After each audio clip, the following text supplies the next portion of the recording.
నమస్కారం. N times కి స్వాగతం. హెడ్లైన్ చూద్దాం.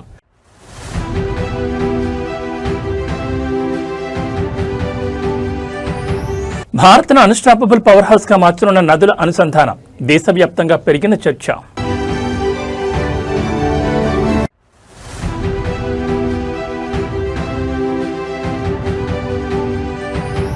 వేట కష్టాలు, కోల్డ్ స్టోరేజ్ వసతులపై ఆత్మీయ ఆరా, మంత్రి చొరవపై మత్స్యకారుల హర్షం.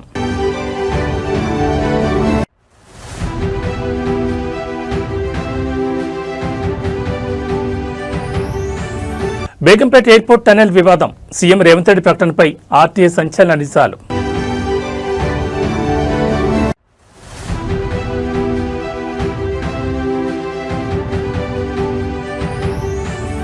తెలంగాణ ఉద్యోగులకు సీఎం రేవంత్ భారీ గిఫ్ట్, ఉచిత ప్రమాద బీమా పథకం ప్రారంభం.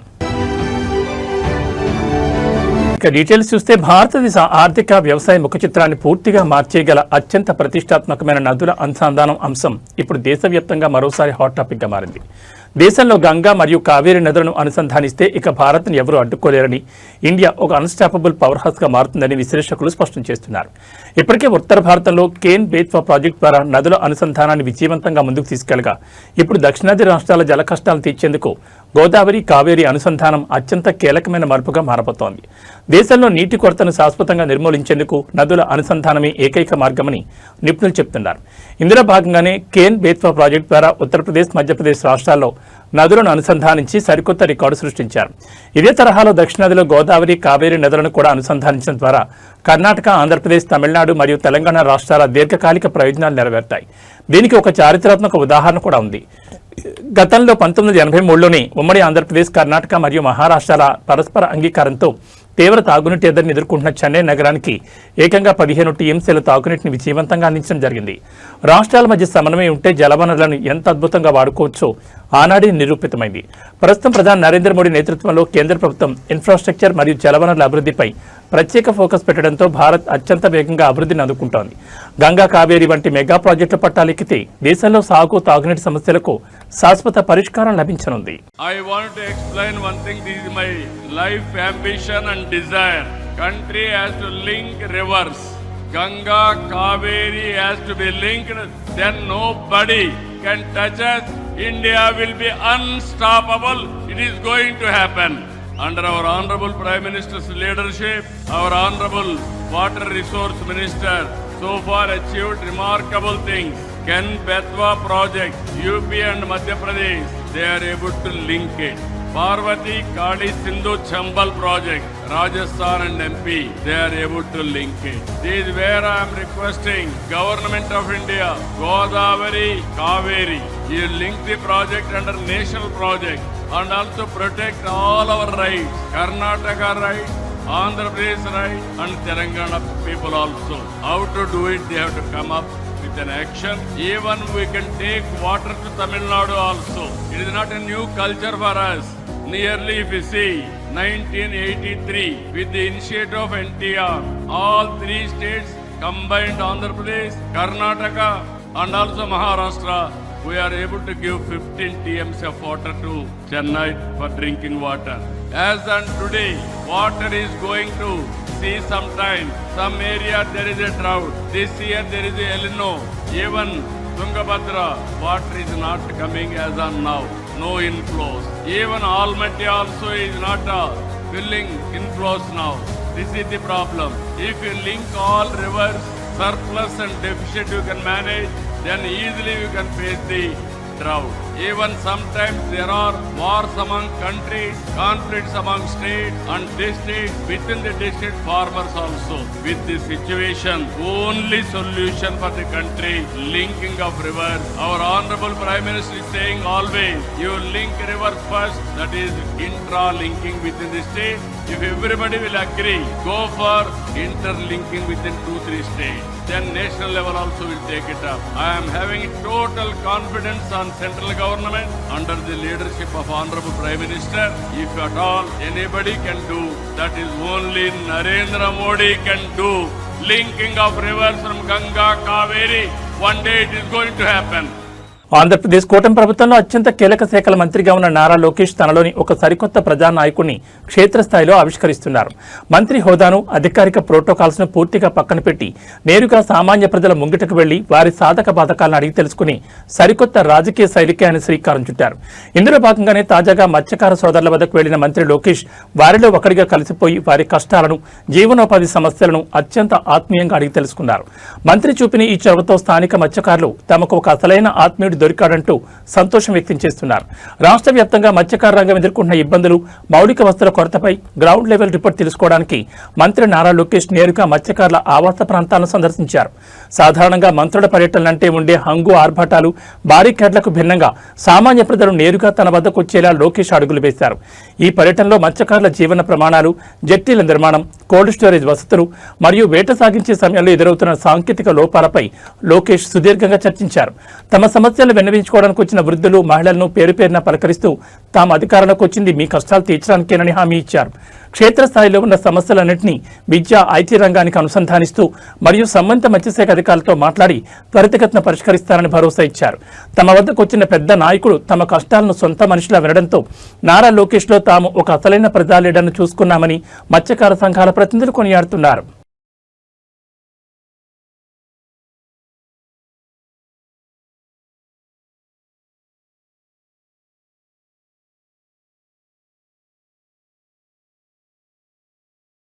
తెలంగాణ రాజకీయాల్లో ముఖ్యమంత్రి రేవంత్ రెడ్డి అసెంబ్లీ సాక్షిగా చేసిన ఒక ప్రతిష్టాత్మక ప్రకటన ఇప్పుడు తీవ్ర వివాదంలో కూరుకుపోయింది. ముఖ్యమంత్రి రేవంత్ రెడ్డి నిండు శాసనసభను తప్పుదోవ పట్టించారా అనే ప్రశ్నకు అవునని సమాధానాలిచ్చేలా సమాచార హక్కు చట్టం ద్వారా ఒక దిగ్భ్రాంతికరమైన విషయం వెలుగులోకి వచ్చింది. బేగంపేట విమానాశ్రయం రన్వే కింద నుండి అండర్ పాస్ టన్నెల్ తవ్వడానికి ఎయిర్పోర్ట్స్ అథారిటీ ఆఫ్ ఇండియా నుండి తాము అనుమతులు తీసుకొచ్చేశామని గత నెల మార్చి 23న అసెంబ్లీలో సీఎం ప్రకటించారు. కానీ క్షేత్రస్థాయిలో అసలు కథ వేరేలా ఉందంటూ ఆర్టీఐ సమాధానం స్పష్టం చేస్తోంది. మార్చి 23, 2026 నాడు శాసనసభలో సీఎం రేవంత్ రెడ్డి మాట్లాడుతూ దేశంలోనే మొదటిసారిగా పైన విమానాలు ఎగురుతుంటే కింద రన్వే కింద నుంచి రోడ్డు వెళ్లేలా బేగంపేటలో టన్నెల్ నిర్మిస్తున్నామని, దీనికి ఎయిర్పోర్ట్స్ అథారిటీ అనుమతి ఇచ్చిందని ఒక పెద్ద ఘనతగా చెప్పుకొచ్చారు. అయితే ఈ ప్రకటనపై అనుమానం వచ్చిన ఒక వ్యక్తి ఏప్రిల్ నెలలో హైదరాబాద్లోని ఎయిర్పోర్ట్స్ అథారిటీ కార్యాలయంలో ఆర్టీఐ కింద పిటిషన్ వేశారు. దీనికి ఎయిర్పోర్ట్స్ అథారిటీ ఇచ్చిన అధికారిక సమాధానం చూసి రాజకీయ వర్గాలు దిగ్భ్రాంతికి గురవుతున్నాయి. ఆ రిప్లై ప్రకారం బేగంపేట ఎయిర్పోర్ట్ కింద టన్నెల్ తవ్వే ప్రతిపాదనకు తాము ఇంకా ఎలాంటి అనుమతి ఇవ్వలేదని అధికారులు స్పష్టం చేశారు. ఆ ఫైల్ను కేవలం న్యూఢిల్లీలోని తమ కేంద్ర కార్యాలయానికి పరిశీలన కోసం ఫార్వర్డ్ మాత్రమే చేశామని తెలిపారు. అంతేకాదు సీఎం రేవంత్ రెడ్డి చెప్పినట్లు అది రన్వే కింద నుంచి వెళ్లడం లేదని, విమానాశ్రయానికి చాలా దూరంగా బేగంపేట ఎయిర్పోర్ట్లోని ఒక మూల భాగం నుంచి ఈ అండర్ పాస్ ప్రతిపాదించబడిందని ఎయిర్పోర్ట్స్ అథారిటీ క్లారిటీ ఇచ్చింది. దీంతో సీఎం రేవంత్ రెడ్డి అసెంబ్లీ సాక్షిగా అబద్ధం చెప్పి సభను తప్పుదోవ పట్టించారా అనే విమర్శలు వెలువెత్తున్నాయి. ఉత్తర తెలంగాణ మొత్తం అక్కడి వరకు వచ్చి బాటిల్ నెక్ అయిపోతుంది అధ్యక్ష. మీ కరీంనగర్, ఆదిలాబాద్ నుంచి ఆ ప్రాంతాల నుంచి ఎవరు వచ్చినా ఎగ్జాక్ట్ గా మీకు ఆ కంటోన్మెంట్ ఏరియాకు రాగానే ఇంచు టు ఇంచు కదలాల్సిన పరిస్థితి వచ్చింది అధ్యక్ష. అందుకే ఈరోజు ఈవెన్ బేగంపేట ఎయిర్పోర్ట్ లో కూడా ఎయిర్పోర్ట్ మధ్యలో నుంచి ఈరోజు అండర్ పాస్ మనం అనుమతి తీసుకొచ్చినాం అధ్యక్ష. ఎయిర్పోర్ట్ అథారిటీ ఆఫ్ ఇండియా నుంచి దేశంలో ఎక్కడ కూడా పైన విమానాలు ఎగురుతుంటే ఎయిర్పోర్ట్ రన్వే కింద నుంచి రోడ్ ఎక్కడ లేదు అధ్యక్ష.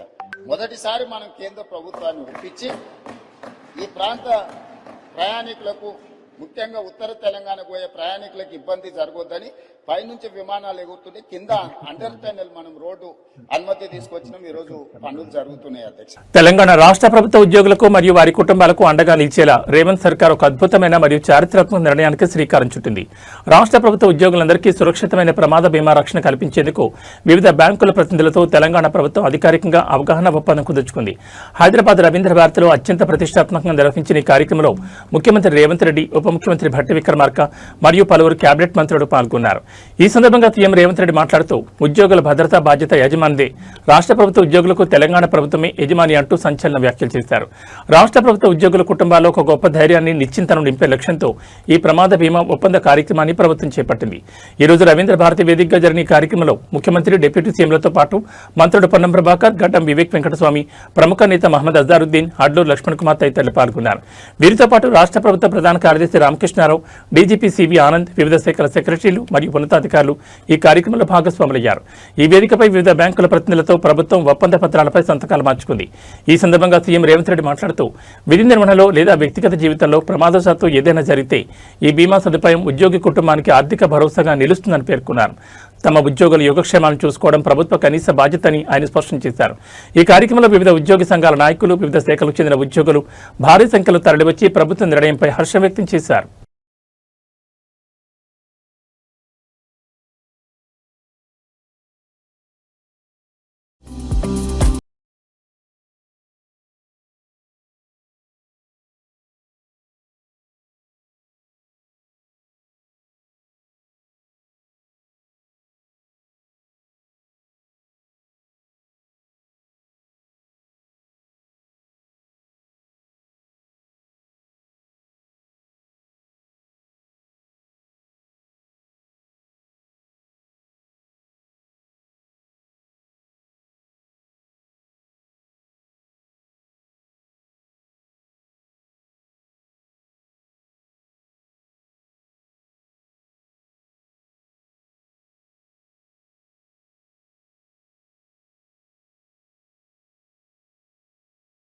న్యూఢిల్లీ వేదిక ఒక అంతర్జాతీయ స్థాయి కీలక దౌత్యపరమైన భేటీ జరిగింది. భారత ప్రధాని నరేంద్ర మోడీతో నెదర్లాండ్స్ రాణి మాక్సిమా ప్రత్యేకంగా సమావేశమయ్యారు.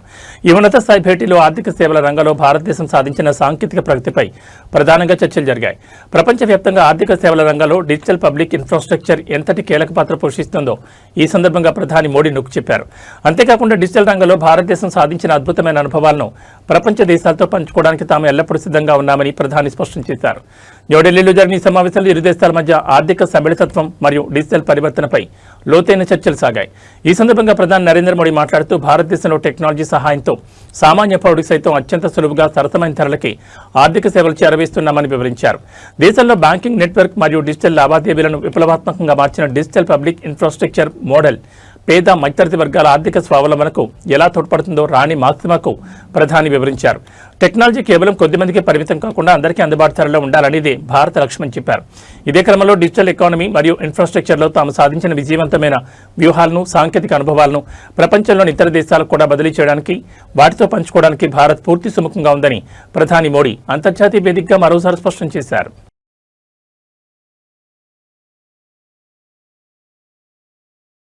ఆంధ్రప్రదేశ్ రాజకీయాల్లో అధికార ప్రతిపక్షాల మధ్య సాగుతున్న వైరం ఇప్పుడు రోడ్డుకెక్కింది. రాష్ట్ర వ్యాప్తంగా టీడీపీ నేతల దాడులకు నిరసనగా ఈరోజు వైసీపీ శ్రేణులు చేపట్టి తలపెట్టిన సామూహిక నిరాహార దీక్షకు పోలీసులు బ్రేక్ వేశారు. దీక్షా శిబిరాలకు వెళ్లేందుకు ఇళ్ల నుంచి బయలుదేరిన వైఎస్ఆర్ కాంగ్రెస్ పార్టీ ముఖ్య నాయకులను, కార్యకర్తలను పోలీసులు ఎక్కడికక్కడ అడ్డుకున్నారు. అయితే నిన్న టీడీపీ సీనియర్ నేత జేసీ ప్రభాకర్ రెడ్డి ప్రెస్ మీట్లో చెప్పినట్లుగానే ఈరోజు పోలీసులు వైసీపీ నేతల దీక్షలను అణిచివేసేందుకు ముందస్తుగా రంగంలోకి దిగడం ఇప్పుడు ఏపీ రాజకీయాల్లో పెను సంచలనంగా మారింది. కూటమి ప్రభుత్వం అధికారంలోకి వచ్చినప్పటి నుంచి రాష్ట్ర వ్యాప్తంగా తమ పార్టీ కేడర్ మరియు నేతలపై టీడీపీ శ్రేణులు దాడులకు తెగబడుతున్నాయంటూ వైసీపీ ఈ రోజు సామూహిక నిరాహార దీక్షలకు పిలుపునిచ్చింది. ఈ నేపథ్యంలో ఉదయం నుంచి అప్రమత్తమైన పోలీసు యంత్రాంగం నిరసనలకు అనుమతి లేదంటూ వైసీపీ నాయకులను గృహ నిర్బంధం చేసింది. కాగా నేను అనంతపురం జిల్లాలో టీడీపీ నేత జేసీ ప్రభాకర్ రెడ్డి మాట్లాడుతూ వైసీపీ నేతలు దీక్షలు చేస్తే చూస్తూ ఊరుకోమని, పోలీసులు వారిని కట్టడి చేస్తారని తరహాలో వ్యాఖ్యలు చేశారు. సరిగ్గా జేసీ ప్రభాకర్ రెడ్డి ఊహించినట్లుగాని లేదా ఆయన చెప్పినట్లుగాని ఈ రోజు ఉదయం నుంచి పోలీసులు వైసీపీ నేతలను దీక్షాస్థలికి పోనివ్వకుండా చెక్ పోస్టులు పెట్టి మరీ అడ్డుకోవడం గమనార్హం.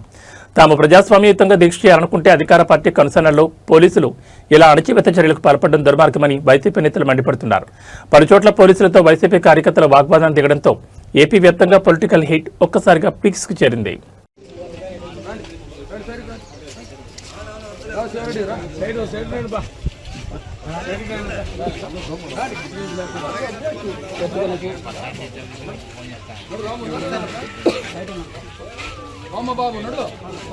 ఆంధ్రప్రదేశ్ రాజకీయం అనంతపురం జిల్లా తాడిపత్రిలో మరోసారి అగ్గిరాజేసింది. టీడీపీ, వైసీపీ నేతల మధ్య నడుస్తున్న ఫ్యాక్షన్ తరహా రాజకీయం ఇప్పుడు పీక్స్కు చేరింది.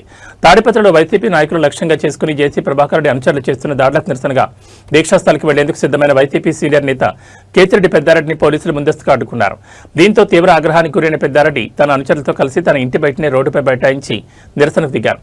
మరోవైపు టీడీపీ నేత జేసీ ప్రభాకర్ రెడ్డి మీడియా ముందే బహిరంగ వైసీపీ నేతలను హెచ్చరించడం ఇప్పుడు రాష్ట్ర వ్యాప్తంగా పెను సంచలనం రేపుతోంది.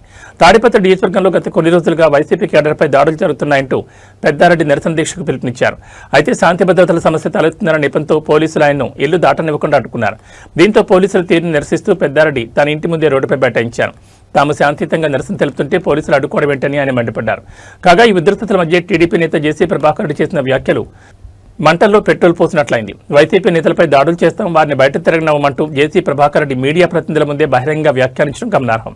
అంతేకాకుండా క్షేత్రస్థాయిలో విధుల్లో ఉన్న పోలీసు అధికారులపై సైతం జేసీ ప్రభాకర్ రెడ్డి బూతులతో రెచ్చిపోయినట్లు ఆరోపణలు వస్తున్నాయి. అధికార పార్టీ నేత ఇంత బహిరంగంగా వైసీపీ శ్రేణులపై దాడులు జరుగుతాయని చెప్తున్నా పోలీసులపై దురుసుగా ప్రవర్తిస్తున్న పోలీసు యంత్రాంగం మాత్రం సైలెంట్ గా చూస్తూ ఉండిపోవడంపై వైసీపీ శ్రేణులు తీవ్ర అభ్యంతరం వ్యక్తం చేస్తున్నాయి. చట్టాన్ని అధికార పార్టీ నేతల చేతులకు తీసుకుంటుంటే పోలీసులు మూగ ప్రేక్షకుల్లా మారారని పెద్దారెడ్డి వర్గం ఆరోపిస్తోంది.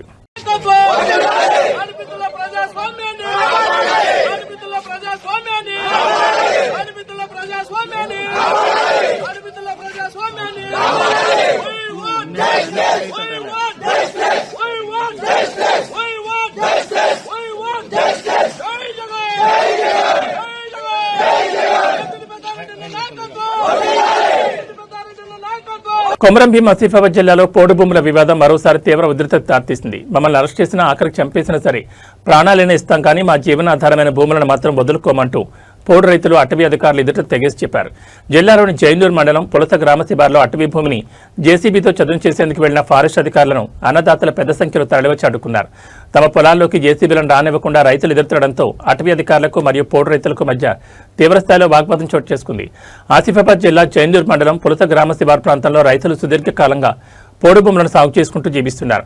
అయితే ఆ భూములు అటవీ శాఖకు చెందినవంటూ అధికారులు జేసీబీ వాహనంతో క్షేత్రస్థాయికి చేరుకుని చదును చేసే ప్రయత్నం చేశారు. దీన్ని గమనించిన అన్నదాతలు ఒక్కసారిగా జేసీబీని చుట్టుముట్టి పనులను నిలిపివేశారు. ఈ సందర్భంగా అధికారులను నిలదీస్తూ రైతులు తీవ్ర ఆవేదన వ్యక్తం చేశారు. తమ తాత ముత్తాతల కాలం నుంచి తాము ఈ భూములను నమ్ముకుని సాగు చేసుకుంటూ జీవనం సాగిస్తున్నామని, తమ వద్ద వీటికి సంబంధించిన ప్రభుత్వ హక్కు పత్రాలు సైతం స్పష్టంగా ఉన్నాయని రైతుల అధికారులకు చూపించారు.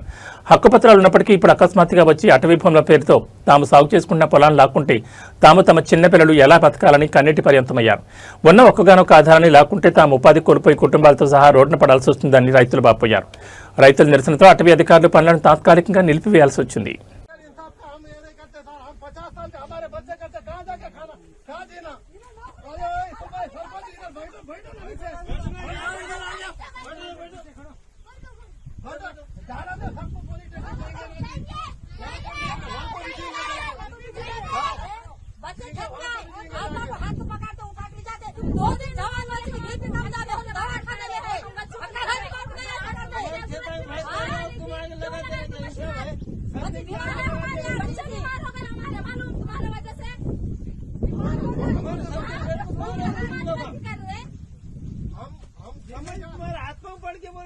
उस दिन बोले चाचा रुको, बोले रुको, मैं उनको रोक दिया। अभी भी हम झगड़ा कर रहे हैं, हम रिक्वेस्ट कर रहे हैं, हमारी जमीन हमारे छोड़ो, हम ज्यादा जमीन नहीं मांग रहे, हमारी जितनी कास्ट है उतनी जमीन हमारे आना, हम दूसरा जंगल हमारे बाप दादा से हमारे दिए ये दिए 1965 से हमारा साथ दिए वाला है। ये इलीगल हुआ तो तुम उनसे लड़ो, उनको पूछो हमको क्यों दिए बोल के, हमको ये करके खाने के वास्ते आजकल नहीं 65 से 2019 तक दिए वाला है, 19 के बाद नहीं दिए हमको। तुम लोग हमको क्या एक बात कर एक मान देगा सर, हम लोग एक बात करेंगे पेपर दिए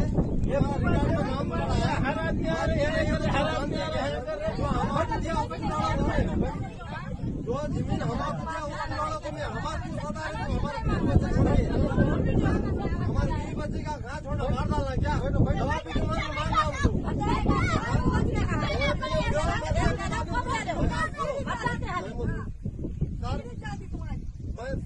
साथ एक ही बोलता हूँ, हमको हमारा जीने का एज है साथ, तुम कुछ भी करो, पुलिस लगाओ, हमको जेल में डाले, हम जेल में आने को तैयार है साहब, लेकिन हमारी जमीन हमको इतनी जितनी जमीन है उतनी तो हमको होना छोड़ना सर, हम छोड़ने वाले नहीं, चाहे मर जाएंगे। ये जमीन के लिए हमारे बाप की दादा की जिंदगी गई, बाप की जिंदगी गई, हमारी जिंदगी गई, हमारे बच्चों की जिंदगी यहाँ जा रही, अब तुम छोड़ के जाओ तो हम जाने वाले नहीं सर, तुम परवाह नहीं, हमको मार दो, हम मर जाने के लिए तैयार है। नहीं पढ़े साथ पढ़ते तो यहाँ कहीं को रहते थे, नहीं पढ़े साथ पढ़ते तो यहाँ नहीं रहते थे। అర్థమవుతుంది. అక్కడ ఉన్న చట్టాలు అటవీ చట్టాలు सर चट्टा है मैं పురుగున్నది కదా వాళ్ళ దగ్గర అది చూడు ఇప్పుడు ఇట్లా ఊరికే గొడవ పడితే వచ్చేది ఏముండదు. हम भी गवर्नमेंट से लड़ रहे थे ఏదన్నా ఉంటే లీగల్ గా చూసుకోండి, మీరు లీగల్ గా చూసుకోండి. అంతేకాని ఊరికే వచ్చి మా మీద మీరు వాడు మేము వచ్చి మీతో గొడవ పడి ఇదంతా కాదు కదా, వేస్ట్. ఏదన్నా ఉంటే లీగల్ గా తర్వాత మీ దగ్గర ఏమన్నా. భాగ్యనగరం శంషాబాద్ అంతర్జాతీయ విమానాశ్రయంలో కస్టమ్స్ అధికారులు మరోసారి భారీ అంతర్జాతీయ గోల్డ్ స్మగ్లింగ్ ముఠా ఆటకట్టించారు. ఎయిర్పోర్ట్ సెక్యూరిటీని స్కానింగ్ మిషన్లను సైతం బోల్తా కొట్టించారనే ప్లాన్తో అంతర్గత కిలాడిగా నడుముకు బంగారం చుట్టుకుని వచ్చిన ఇద్దరు కేటుగాళ్లను అధికారులు పక్కా సమాచారంతో అదుపులోకి తీసుకున్నారు. మలేషియా రాజధాని కౌలాలంపూర్ నుంచి హైదరాబాద్ వచ్చిన ఇద్దరు ప్రయాణికుల వద్ద నుంచి ఏకంగా 3.36 కోట్ల విలువైన బంగారాన్ని కస్టమ్స్ అధికారులు స్వాధీనం చేసుకున్నారు. విదేశాల నుంచి అక్రమంగా తరలిస్తున్న ఈ గోల్డ్ మొత్తాన్ని సీజ్ చేసి నిందితులపై కేసు నమోదు చేశారు. శంషాబాద్ రాజీవ్ గాంధీ అంతర్జాతీయ విమానాశ్రయానికి కౌలాలంపూర్ నుంచి వచ్చిన విమాన ప్రయాణికులపై కస్టమ్స్ అధికారులకు ముందస్తుగా గూఢచార సమాచారం అందింది. దీంతో లగేజ్ కలెక్షన్ మరియు ఎగ్జిట్ పాయింట్ల వద్ద అధికారులు ప్రత్యేక నిఘా పెట్టారు. ఈ క్రమంలో అనుమానాస్పదంగా తిరుగుతున్న ఇద్దరు ప్రయాణికులను పక్కకు పిలిచి తనిఖీ చేశారు. వారి సాధారణ లగేజీలు ఏమీ దొరకనప్పటికీ పక్కగా వ్యక్తిగత తనిఖీ నిర్వహించగా అధికారులే షాక్ తిన్నారు. ఆ ఇద్దరు నిందితులు తాము వేసుకున్న ఫ్యాంట్ల నడుము పాకంలో ప్రత్యేకంగా డిజైన్ చేసిన బెల్ట్ తరహా పౌచులను ఏర్పాటు చేసుకున్నారు. ఆ పౌచుల్లో 24 క్యారెట్ల బంగారాన్ని లిక్విడ్ పేస్ట్ రూపంలో మార్చి ఎవరికీ అనుమానం రాకుండా నడుము చుట్టూ దాచి తరలిస్తున్నట్లు అధికారులు గుర్తించారు. ఆ పౌచుల నుంచి తీసిన బంగారం మొత్తం బరువు 2.271 కిలోలుగా తేలింది. ప్రస్తుత మార్కెట్ ధర ప్రకారం దీని విలువ 3.36 కోట్లు ఉంటుందని కస్టమ్స్ అధికారులు వెల్లడించారు. ఈ భారీ స్మగ్లింగ్ పాల్పడిన ఇద్దరు నిందితులను అదుపులోకి తీసుకుని కస్టమ్స్ చట్టం కింద కేసు నమోదు చేసి జైలుకు తరలించే ప్రక్రియను ప్రారంభించారు.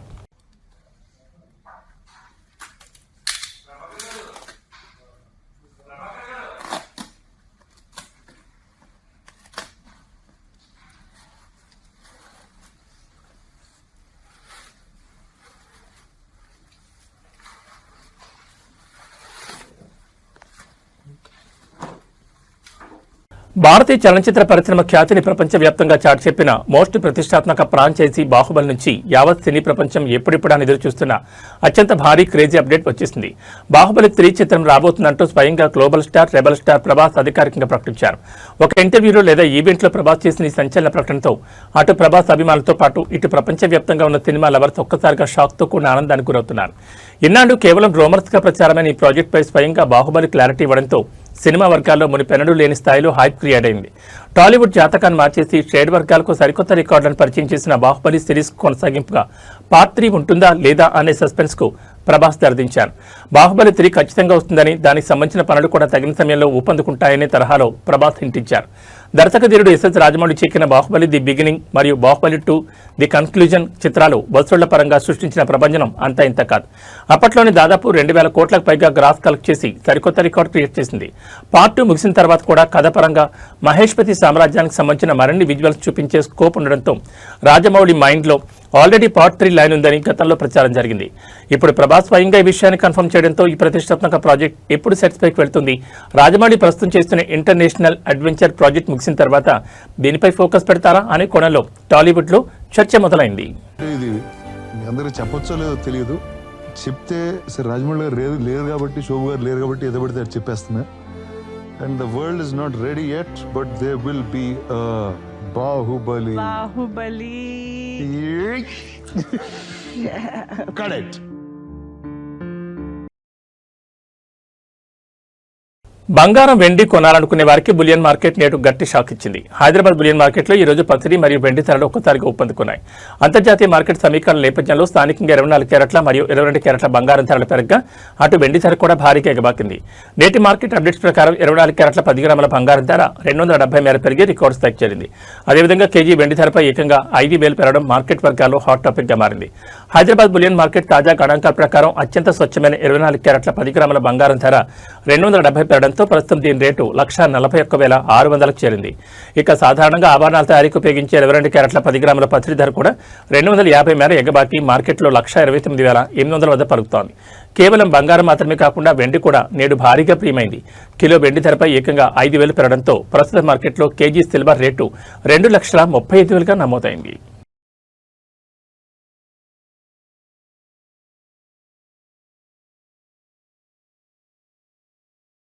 దేశవ్యాప్తంగా కోట్ల మంది హిందువుల ఆరాధ్య దైవమైన అయోధ్య శ్రీరామచంద్రుడి మందిర విరాళాల విషయంలో ఒక దిగ్భ్రాంతికరమైన వ్యవహారం వెలుగులోకి వచ్చింది. అయోధ్య రామ మందిరానికి భక్తులు సమర్పించిన డొనేషన్ల అవకతవకల కేసులో ఉత్తరప్రదేశ్ పోలీసులు అత్యంత వేగంగా స్పందించి ఏకంగా 8 మంది నిందితులను అరెస్ట్ చేశారు.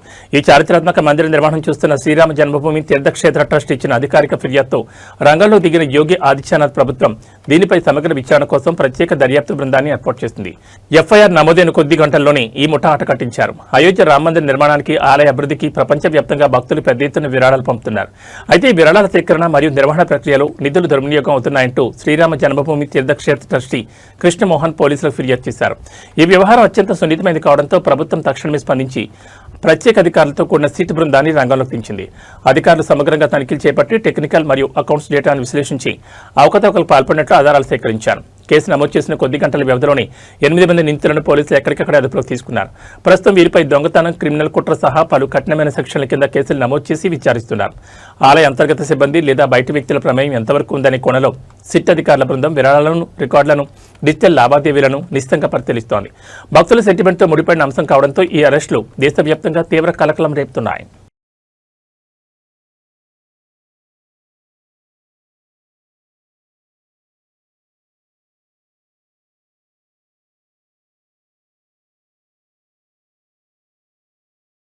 ఏబీ బులెటిన్ విశేషాలు. నమస్కారం.